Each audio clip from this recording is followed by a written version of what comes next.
তুই শুধু এর দুঃখ আমরা বজরং দলের পক্ষ থেকে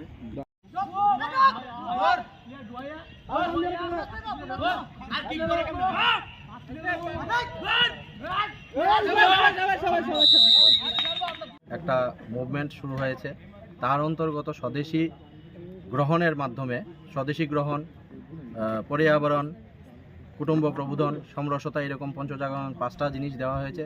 তো বিশ্ব হিন্দু পরিষদ এবং বজরং দলে স্বদেশী গ্রহণের মাধ্যমে খেলো কবাডি প্রতিযোগিতার আয়োজন করেছে।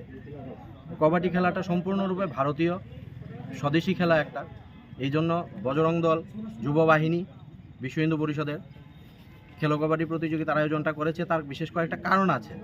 আজকের দিনে যুব সমাজ ঘরমুখী হয়ে গেছে, ওরা ভিডিও গেম নিয়ে সারাদিন ঘরে থাকে, কিছুদিন পর ডিপ্রেশনে যায়, নেশাগ্রস্ত হয়।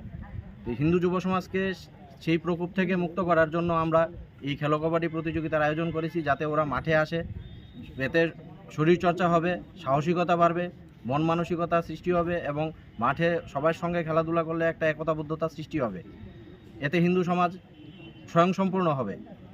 তার জন্য বিশ্ব হিন্দু পরিষদের বজরং দল প্রতিটা জেলায় এই খেলার কবাডি প্রতিযোগিতার আয়োজন করেছে। আমরা প্রথমে গ্রাম স্তরে কবাডি প্রতিযোগিতা করব, গ্রাম থেকে প্রখণ্ড স্তরে আসবে, প্রখণ্ডের যে বিজয়ী টিম হবে সেই টিম জেলায় খেলবে, জেলার বিজয়ী টিম, আমাদের 8টি জেলার বিজয়ী টিম রাজ্য স্তরে মানে প্রান্ত স্তরে খেলবে, সেখানে যে বিজয়ী টিম হবে পরবর্তী সময়ে রাষ্ট্রীয় স্তরে খেলবে। এটি সম্পূর্ণ একটি রাষ্ট্রীয় যোজনা, তার অন্তর্গত আমরা আজকে এই খেলার আয়োজন করেছি। কোন স্কুলে হচ্ছে এটা? এটা বিশালগড় গার্লস স্কুলে, টাউন গার্লস স্কুলে হচ্ছে। কয়টা টিম অংশগ্রহণ করেছে? এখানে 3টা টিম অংশগ্রহণ করেছে। আজকে বিশালগড় প্রখণ্ড দিয়ে সিপাহীজলা জেলার খেলা শুরু হয়েছে 31 ডিসেম্বর।